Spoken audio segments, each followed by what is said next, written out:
everyone, and welcome to the last episode of The Virtual Delegate. My name is David Mead. I'm your host, and thank you so much for taking the time to join us over the course of the last 6 weeks. And I can assure you, we have kept all of the good stuff until the last episode. Now, you know we like to keep this as interactive as possible, so make sure that you're keeping your comments, your feedback, your point of inspiration in the comments wherever you happen to be watching us today.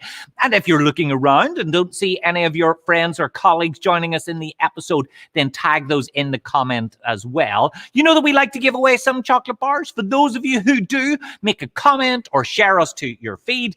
One of you will be randomly selected towards the end of the episode to get a frankly forgettable quality chocolate bar. It's not great. It's a steady 3.5, 4 out of 10, but it's free, so you can't complain. Let's start the show.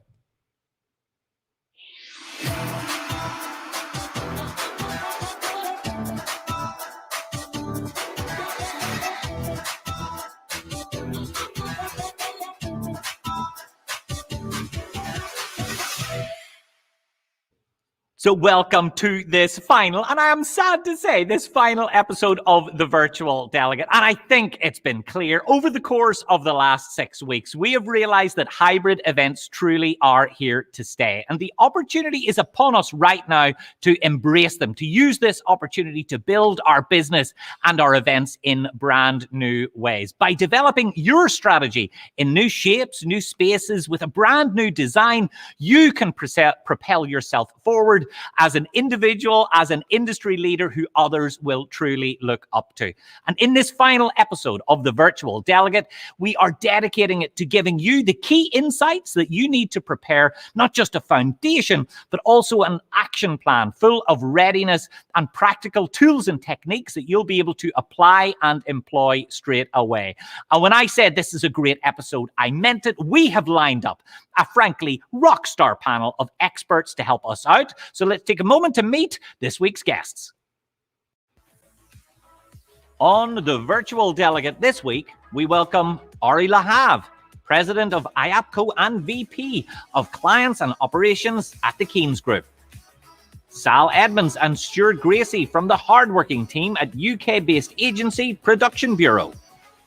Neil Thompson from the Delegate Wranglers, the world's fastest growing community for event professionals. And Una O'Reilly, Director of Sales and Marketing at the home of the Virtual Delegate, ICC Belfast. I told you we had got the big hitters for episode 6, and I genuinely meant it. And first up, we have got Ari Lahav. Ari heads up IAPCO, a central association for PCOs the world over. Now, he has been recognized in the Eventex top 100 most influential people in the industry for 2 consecutive years. So who better to kick off this final episode of The Virtual Delegate? Ari, we are so delighted to have you join us here. Where are you coming from today? Hi, David, and thank you for having me. Hi, everyone. I'm here from the lovely sunny Tel Aviv, and thank you for hosting me in the last episode of the show. We saved all of the good stuff to episode 6, Ari, I can assure you. And if anyone hasn't visited Tel Aviv before, I can assure you it's almost identical to Belfast. You'd almost not separate the two cities.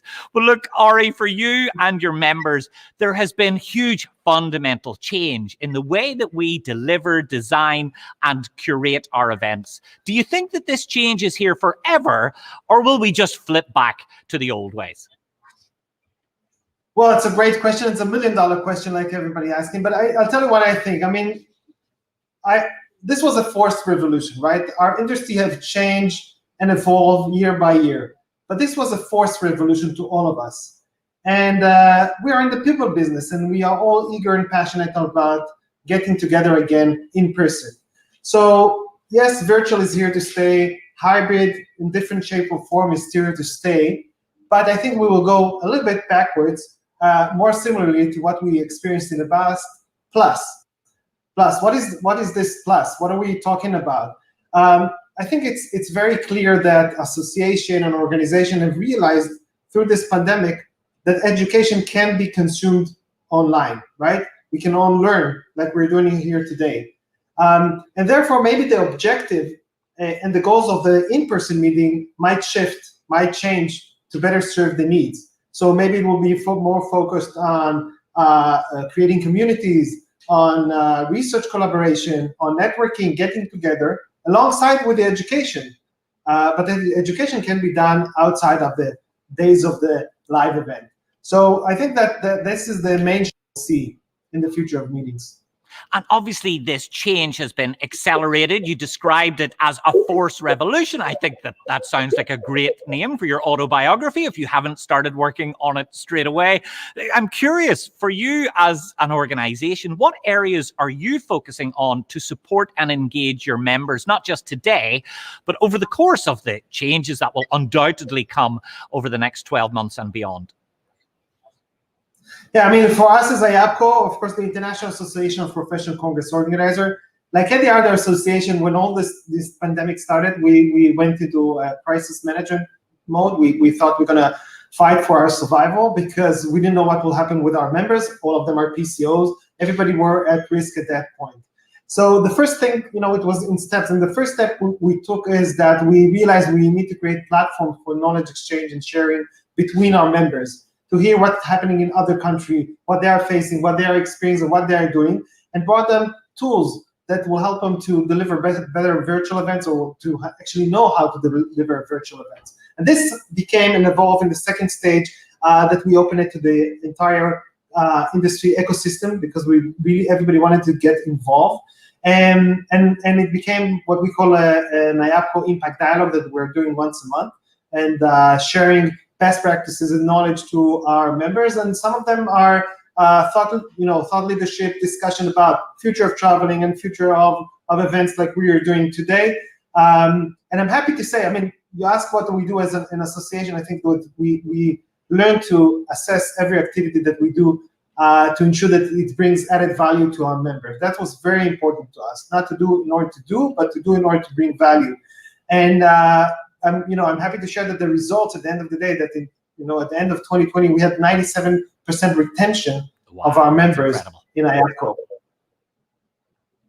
That is phenomenal success. You must be so incredibly pleased. And you've mentioned how important people are. We know that this is a people industry, of course. How concerned are you about the talent that we might have lost through this period of challenge? Some have, for obvious reasons, disappeared to other industries to take care of themselves and their families.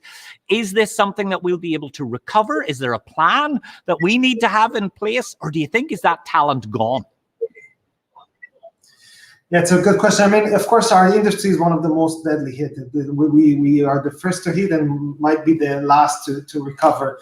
And I think in the beginning, of course, we've lost talent, but I think the majority of the PCOs were able to retain in some sort of different formats of maybe governmental support to save many of their talents. On the other hand, the biggest challenge for us in our industry is actually to recruit people. It's very difficult to find people right now that trust this industry, but also people that come with different experiences, right? We all are learning new skills, like we are having today from more, the burden is more on our IT team today, more than in the past. So we're looking for more people with skills of studio production and data science and data mining and IT people. And we are actually fighting with the big companies. So it's becoming more challenging to recruit good talents. Well, obviously, talent is one of the secret sauces that we've had in the industry for years. But speaking of secrets, one last question, and I think this applies to a lot of our viewers as they plan ahead for the next 1 to 3 years, Ori. It might be really difficult for them to know what to invest in, what to focus on, what to spend their time doing. What's your advice to your members? What should they have as their priority one over the course of the next 3 to 6 months to make sure that 3 to 5 years from now, we're all back stronger than ever? I mean, we need to take this time for upskilling our stuff. I mean, I first of all, it's always, we're, again, people business. I think we cannot cope with all this challenging time without having a good team in place. And it is time to invest in our people. I always say to my team that my goal is that they come to the office with a smile and leave at the end of the day with a smile, even when it's a difficult time. So leadership skills that will enable us to ensure that we have happy employees, and taking this time to upskill them in order to be prepared for the future of the meeting. And that investment needs to continue for sure. Ori, stay where you are. We will be back with you in just a few moments. Thank you so much for your insights. And if you want to engage with the team at IAPCO, they're a phenomenal organization who constantly have PCOs at the center of everything that they do. They've got some amazing virtual learning and people and organizational development tools that you must check out if you haven't seen it before. So thank you, Ori. Thank you, IAPCO. We'll be back with you in just a few moments.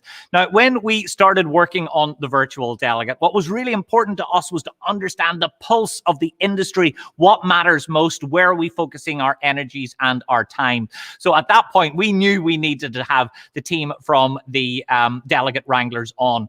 With 22 years experience in the event industry, Neil Thompson has worked for large corporations, for public sector clients, for communication agencies, and of course, operated his own freelance event management business from 2005 until 2019, where he worked hard to organize, manage, design, and deliver a huge array of events, principally in the pharmaceutical sector. Now, Neil founded the Delegate Wranglers Facebook group about 1 million years ago in 2014. It seems truly like generations ago, which has since grown organically over the course of the last few years and is now widely considered as the most engaged, most active, most involved community inside our sector, with current membership numbers at an eye-watering 21,000, and it's growing by about 400 event professionals every single month. So when we wanted to find out what the industry was feeling, Neil, we needed to make sure that we had you on board. Thank you so much for coming and joining us on the Virtual Delegate. Oh, thank you, David, and thanks for that intro. Can you do that for me every time? That was amazing. I've already booked in to speak at your funeral, Neil. I'm very excited about the gig. I wanted to ask, look, all those years ago in 2014, when you started Delegate Wranglers, what was your primary motivation? Oh, you know what? I'd like to say it was a big master plan. I had this plan for a huge group, but you know, as the way with a lot of the kind of best things that happen to you, it was just organic, and I just set it up to help me do my job better. You know, so I could tap into a kind of mine of information from the 20 or so people that I invited to join this group with me. And believe it or not, it just grew from there. It was, you know, it just snowballed and grew and grew and grew. And suddenly you've got this, you know, 21,000 problem solvers, you know, in your back pocket waiting to help you with anything. It's a phenomenal network, and they are so active. Put one single request on Delegate Wranglers, and frankly, you're spammed with thousands of real, actual solutions. Not just people guessing what could or might or should work, but real event professionals helping real event professionals. And I think it's important that we address the fact that over the course of the last 12 months, it hasn't just been about sharing suppliers, about networking. It's been about so much more. It's been a beating heart of the industry and a support network too. Yeah, you know, we once it became apparent that, you know, what was happening to our industry, you know, we just went straight into kind of help mode and just set out to help all of our members, and not even our members, you know, the wider industry.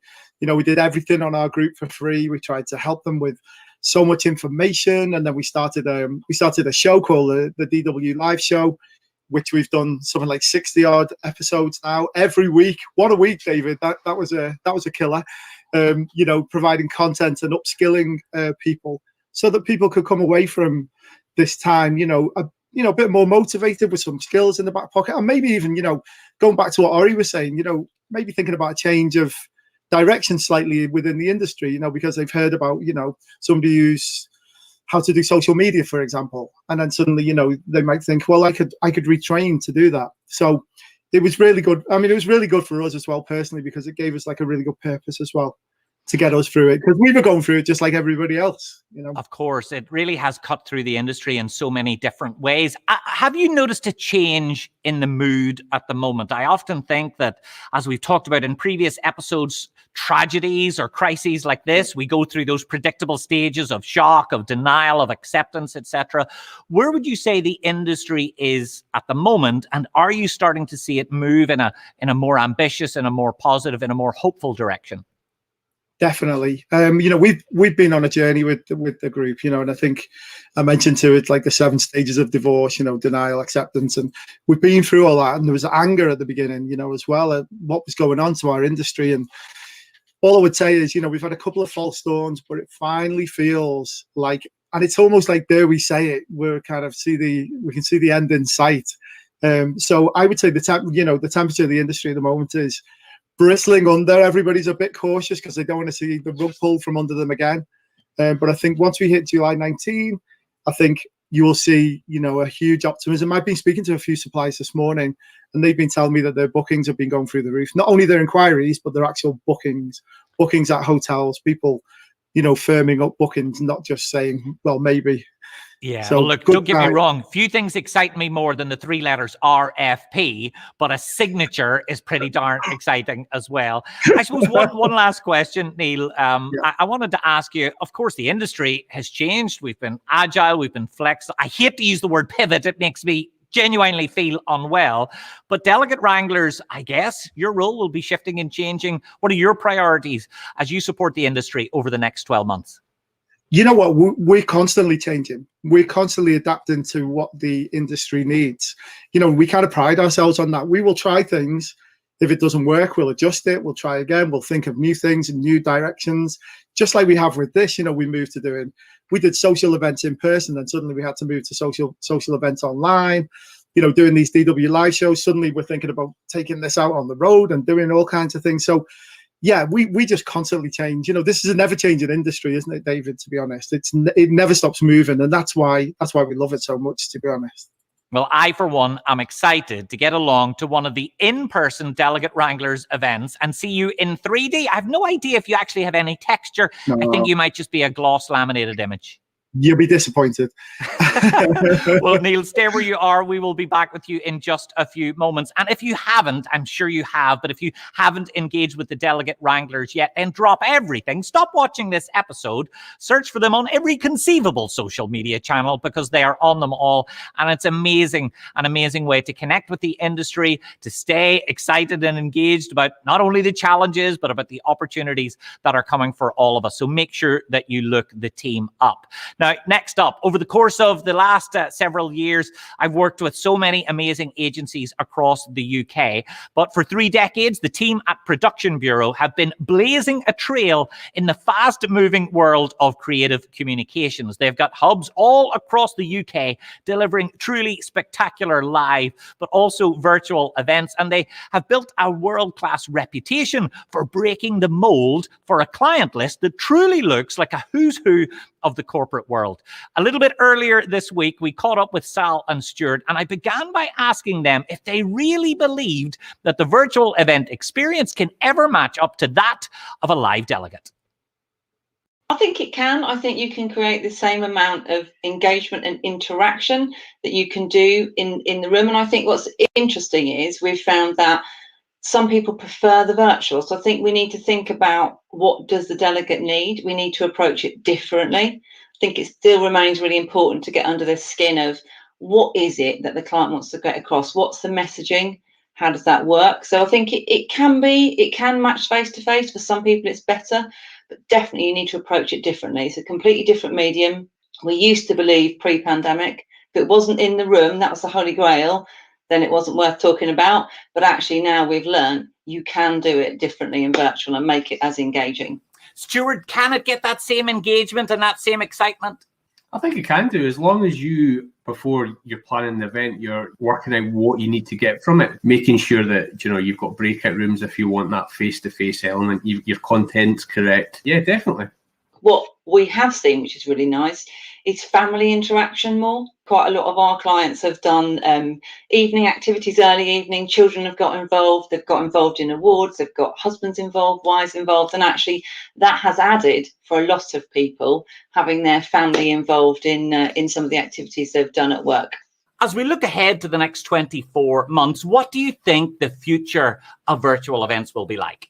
It's certainly not going to go back to how it was. It's going to go forward, but different. I think we're going to hopefully be in the world of these hybrid events where we've got people on site. However, there'll be that element of recording it or streaming it out so delegates don't need to travel. Because I think what we've all realised, and especially in the world of sustainability, is that in the past where you had people travelling all over the country to go to one event, you don't need to do that anymore. I think the technology is kind of catching up with where we were to begin with. It was a struggle when we were like, oh, how does Teams work? How does Zoom work? The technology is there now that we can do these high production events, stream it out, make it look almost as nice as this, David. I think what will be interesting is expectations of virtual delegates. The fact that you can be there live or virtual. Previously, my expectations might have been lower, but now I want the same experience. So, Stuart, what investments do you think event professionals should be making today to make sure they're ready for the future of virtual and hybrid events?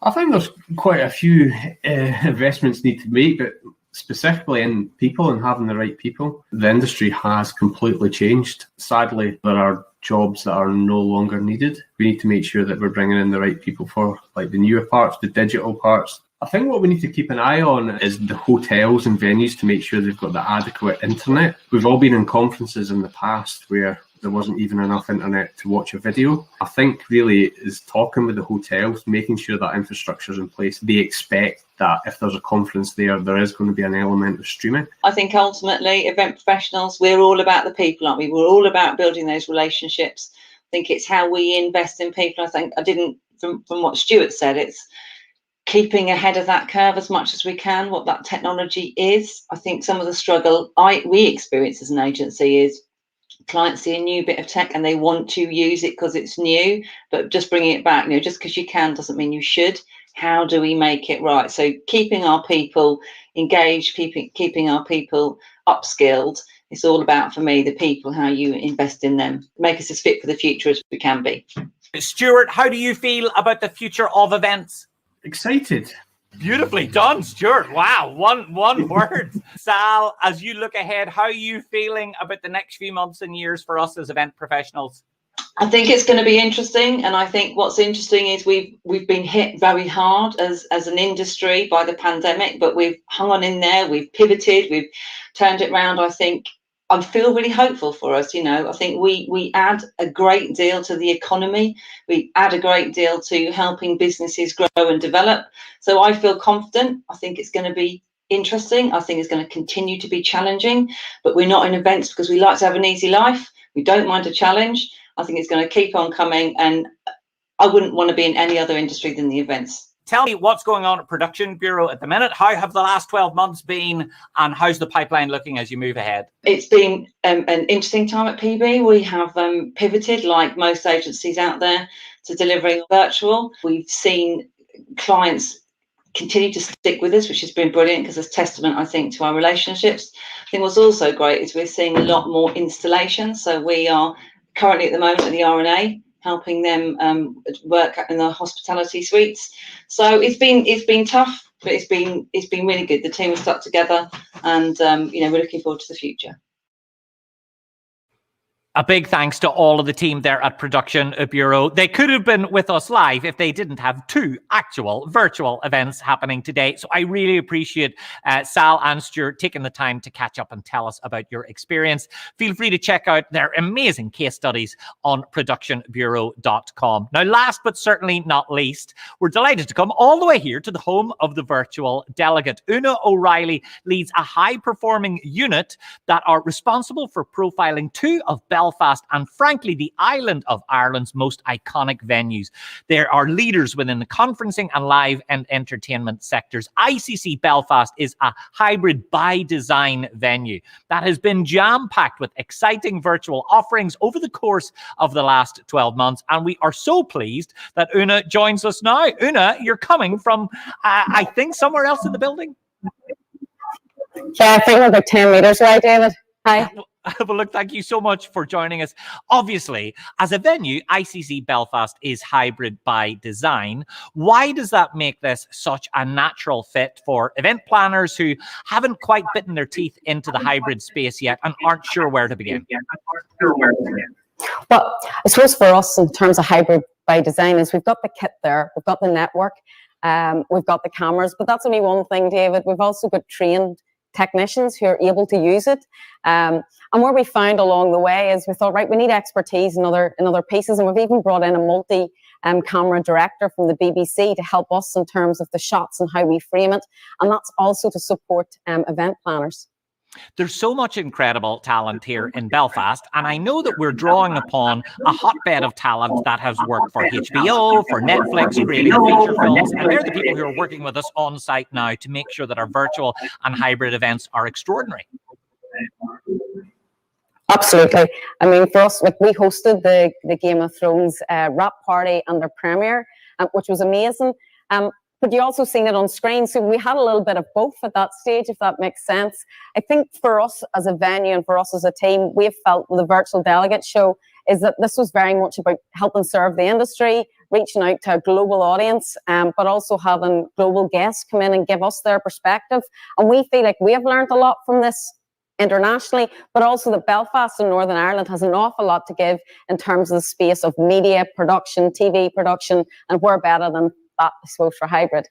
We are. I like to consider that we're the home of great entertainment, and I like to consider your team a crack team mainly because they're good crack. So tell me, Una, how have your team navigated this change? Are you proud of the way they've been flexible, the way they've ran towards the challenge? Oh, it's been unbelievable. I think for us 18 months ago, like, ridiculous, we actually thought whenever COVID-19, it was in Milan, and we thought we'll do a marketing campaign for people that have conferences in Milan that can bring them to Belfast. Obviously that didn't work out, but where we were flexible was right from the offset as we worked with our clients. We looked at what we could do to help them reschedule. We kept nearly 96% of all conferences. We actually kept on the books and we just rescheduled them. Next year's jam-packed for us. The team right across the board, I suppose we have a number of values that we live by, and one of them is one team, and never before have I ever felt like I've been part of such a strong team together.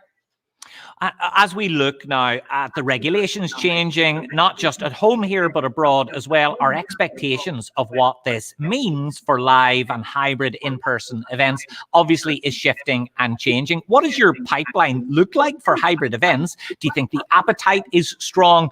And I suppose from a compliance and safety point of view, how do we prepare to make sure that we're ready? Well, I suppose straight off the bat from our pipeline for the next 18 months, very strong. About 90% are now going hybrid in some shape or form, which is brilliant given that every space throughout the venue is set up for that. From a health and safety perspective, we're good to go with all the standards. We have actually been operating as a venue with the Ulster Orchestra, doing rehearsals and live broadcast from August last year, and we've been a Nightingale Court for the Lagan Courts. So we've had probably somewhere in the region of 20,000, 40,000 people through our venues in this past 12 months already. And I'm really proud to say that in terms of COVID cases, we've had none.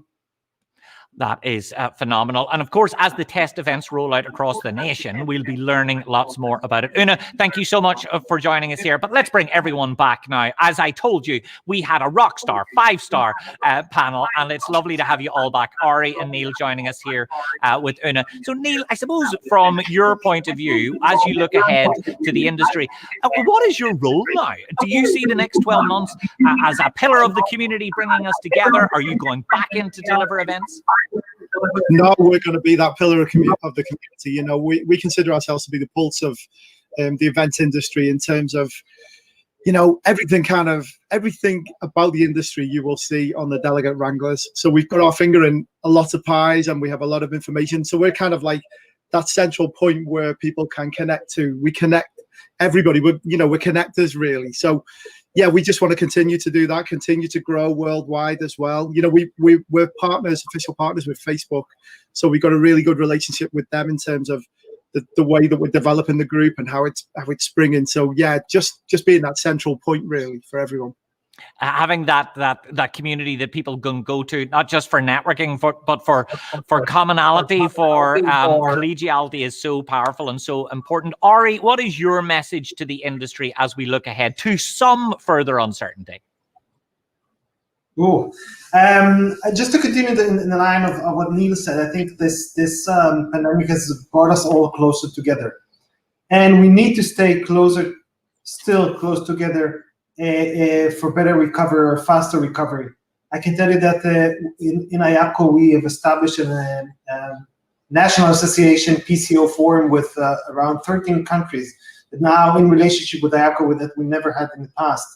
And we are creating forums with ministers So we have an upcoming event with 6 different ministers from different countries, from UK, from Greece, from Mexico, Panama, Uruguay, and more, that has started a conversation with us, which we had never had in the past.